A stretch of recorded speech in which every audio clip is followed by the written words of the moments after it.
these are just some random, completely unrefined thoughts I have on some movies. I'm just basically making this as like a video diary. So these are going to be random thoughts that are just unconnected, go nowhere.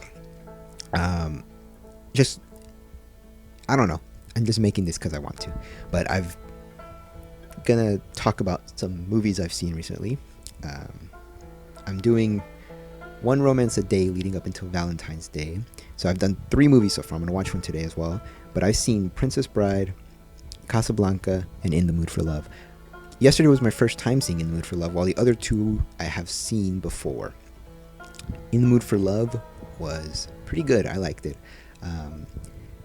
Main thing that stands out to me thinking about it is just how beautiful it was in terms of visuals. I like the story as well, but man, it was such a stunning movie, and I get why they lingered on those like shots for like, you know, sometimes you think, do we need to really linger on this shot for another extra 10-15 seconds? Yeah, we kind of do, because it's just wow. It's like paintings, really. So very beautiful movie, a beautifully sad movie in terms of its story and how it is. It's just wow, it's just a very nice movie. There is a song they use in there like 20 times, but I didn't mind too much. I don't think I really minded at all. It's a good song, and I think it does contribute to the movie, like the way the themes or whatever. I don't know. Again, I'm just talking. I've seen Princess Bride before, and I watched it again. I think that was the first movie I saw. And I don't know if it's technically a romance, but I mean, the central point is about true love or whatever, so I think it counts. That one was, it's just it's a comfort movie, really. I can see why so many people love it as a comfort movie. It's just, you sit down and it's just fun. It's just a really fun movie. It's vibrant. I noticed that obviously it's a fantasy, so it has to be vibrant. But it's so vibrant, and like the colors are just, it's almost dreamlike in a way. It's very funny as well. I think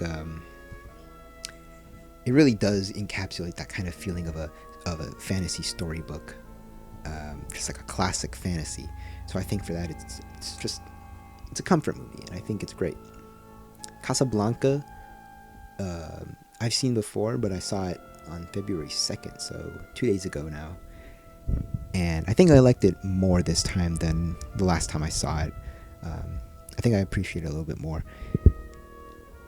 One of the things, again, stood out to me is how beautiful some of those shots were. There's some scenes or whatever where you can see where they just shine. Ingrid Bergman's face is literally shining. It's glowing, and it just looks amazing. It looks stunning. It's like, wow.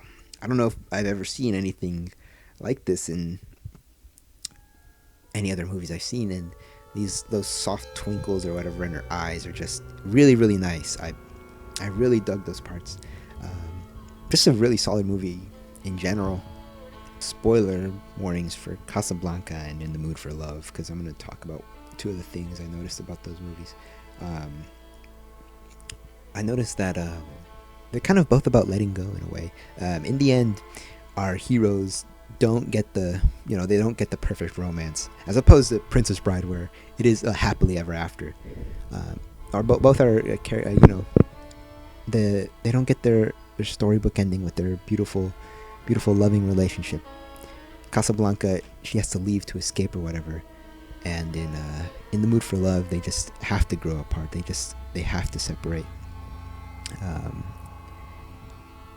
And I thought that was interesting.